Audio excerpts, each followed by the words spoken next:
guys. So I'm currently here sa may Gateway, yung bagong bukas na Gateway Mall dito sa may Cubao. And dito ako sa may Furniture Republic.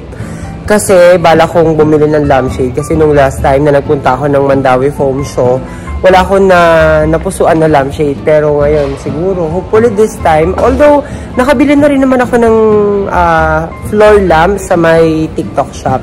And ang dami ko rin palang binili na mga tech stuff for vlogging, katulad ng mic, ng gimbal. Tapos, ayun, kasi meron tayong upcoming trip which is sa Boracay. Sa November pa naman yun. And dahil sobrang excited ko, mamimili na rin ako ng iba pang kailangan para sa Bora. So, ayun, update ko na lang kayo guys. And magtitingin-tingin lang ako dito sa may Furniture Republic, dito sa may Gateway Mall 2. So, ito yung Furniture Republic sa may Cubao. And ang dami ko nakikitang magagandang lampshades.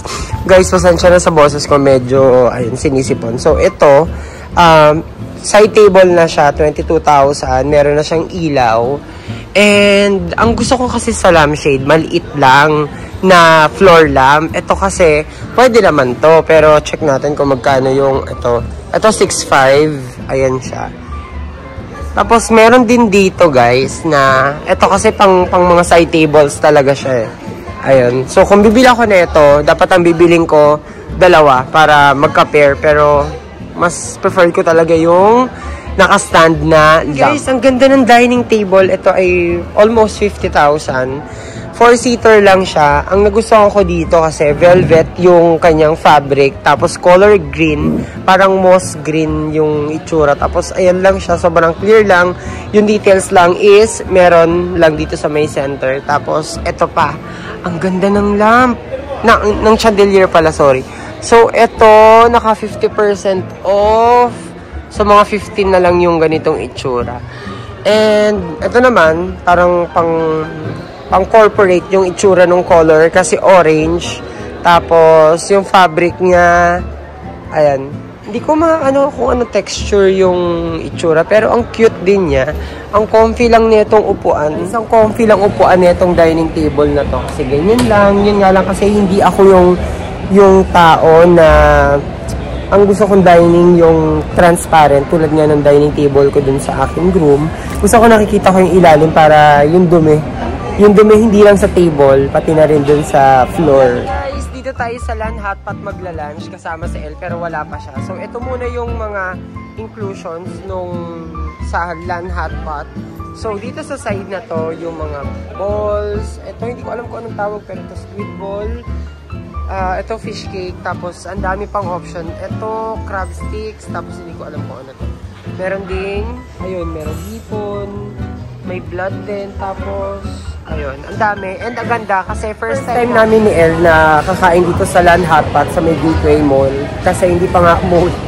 Sa may Gateway Mall, hindi pa nga kasi kami dito nagdi-date. For some reason, kasi hindi kami makubaw na partner. So kapag nagdi-date kami, laging sa may QC or yung malapit lang sa bahay namin sa may Santa Mesa. Basically muna yung aking kinuha. Yan lang. Kasi wala pa si El. Hindi ako maalam pagdating sa mga broth or sa mga soup na ilalagay for hot pots. And ito yung kanilang menu. So, sa kanilang soup selection, ayun, na-focus ko lang. Meron signature soup, mala soup, itong tomato, tapos double combo, golden chicken soup. And hindi ko alam kung ano yung broth na nababagay talaga dito. Tapos meron din sila mga a la carte. Ayan, check nyo na lang guys. Tapos ito naman yung kanilang unlimited hot pot sa may Lanhan buffet. So merong 699 for weekdays and meron namang 799 for weekend or holidays. So ayun lang siya.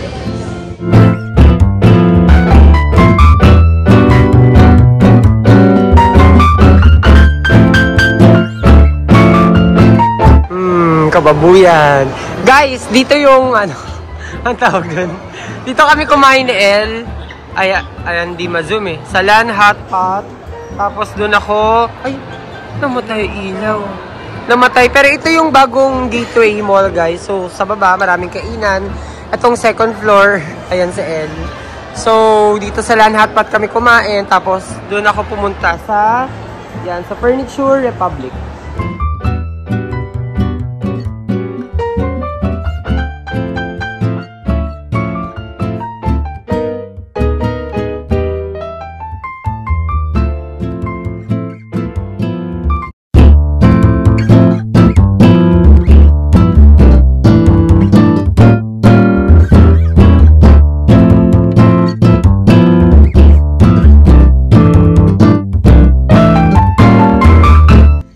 Okay guys, nasa bahay na ako and ang agenda ko for today, first things first, kailangan ko munang maglagay ng RDL sa aking face kasi isang araw na akong hindi nakakapaglagay ng RDL and sana nasa framing ako kasi naka-back yung phone. So maglalagay lang ako guys, tapos mag-unbox na ako ng tatlong items na binili ko from TikTok shop. Yung mga pinagbibili ko naman is essential kasi lalo na meron kaming out of town ni Elle for next month, November. Might as well na bumili na ako ng I think, gimbal and gimbal pala na tripod tapos wireless na mic. So, ito sila guys. I think isa dito sa dalawang to yung wireless na mic. Tapos, itong malaki. Wait lang, tapusin ko lang muna to. Dapat guys, magtitimpla ako na itong iniinom ko na Lux Slim. So, hindi po to sponsored. Just so happen na nagustuhan ko yung lasa, lalo na tong melon. Actually, meron din akong avocado na mas masarap guys, lasang ice cream. Pero ngayon, ang gusto ko is itong cantaloupe melon ng Beauty Smoothie from Lux Slim. So, ayan. Meron tatlong variant. And napakita ko na yun sa vlog guys. So, unahin ko na muna to. Ito kasi guys, lampshade siya. Floor lampshade. So, ayan. Tanggalin ko lang sa box. Kasi, sobrang na ito. Ayun, meron pa siyang warranty. So, nabili ko to sa TikTok shop ng 1,400 something nung una. Pero, hindi ko pa siya agad-agad chinek out kasi pinag-isipan ko pa. Pero, nung nakita ko siya ng 1,900, parang dun ako nagsisi na bakit hindi ko siya binili nung 1,400 pa. Pero, ngayon guys, nakita ko ulit siya ng 1,400. So, binili ko na siya agad para hindi ko mabili yung price na 1,900 dun sa TikTok shop. So, ito siya guys, super sealed. And, gupitin ko lang. Ayan. Tanggalin ko lang yan. Tapos, ang dami na namang itatapon sa labas. Pero, okay lang yan. So, teka nga, i-unbox ko muna tong isa para makita nyo na rin agad. So, ito ay ito yung wireless from TNW. So, ayan, i-unbox ko lang siya. The main reason guys kung bakit ako bumili ng wireless mic, para mas malinaw yung quality ng voice. Pero, etong nabili ko, wala ako yung OTG ng iPhone kasi Type-C to. So, ayun. Check ko nga kung nag-ano pa rin. Ayun, playing pa rin pala. Wait lang guys. I-unbox ko lang to. Hindi mo na kailangan tanggalin sa ganitong cover niya or bag. Kasi, on the go talaga siya na kapag open na itong bag niya, meron na siyang slot for charging. So, ayan. Ay, ito lang siya, guys. I think hindi ko pa ito magagamit kasi wala pa ako ng OTG ng pang iPhone. And ito siya, guys. Merong dalawang mic, tapos isang transmitter. Ayan. Tapos, ayun na rin siya.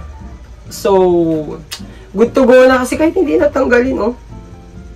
Kasi kapag tinanggal nyo pa siya guys, may possible na maiwan nyo siya. Tapos, ayun, meron din siyang kasama sa loob na ito, yung parang mesh ata to, something. Tapos, ito, yung pangdugtong. And, ayun lang. So, itong isa ay, final na pala to. Itong isa ay yung gimbal na stabilizer. So, ito naman from, Ay, ibang brand pala to. Ibang brand pala siya, guys. Ay, hindi. Parehas lang pala. TNW din yung pinagbilan ko. Kasi ngayon medyo sumisikat ang TNW. So, dun tayo sa sikat talaga. Para hindi ma-compromise yung quality tsaka yung presyo. Actually, sa TNW, sobrang mura din. Pero, I hope na maging magkasundo kami. Lalo na tong microphone. Kasi, kailangan ko yan. Kasi, napapansin ko sa vlog ko, guys. Ang labo ng audio. Kahit ako personally, nalalabuan ako sa kanya. Pero itong stabilizer, kailangan ko rin to for Bora trip. So, ito lang siya, guys. Ay, wait lang. Ang dami. Ay, wala. Ito sira, be. Ito, sirain ko na nga. Sige na lang. Hindi ko kasi siya ma-open. Pero ito siya, guys. Yung laman sa loob. Wait lang, namatay.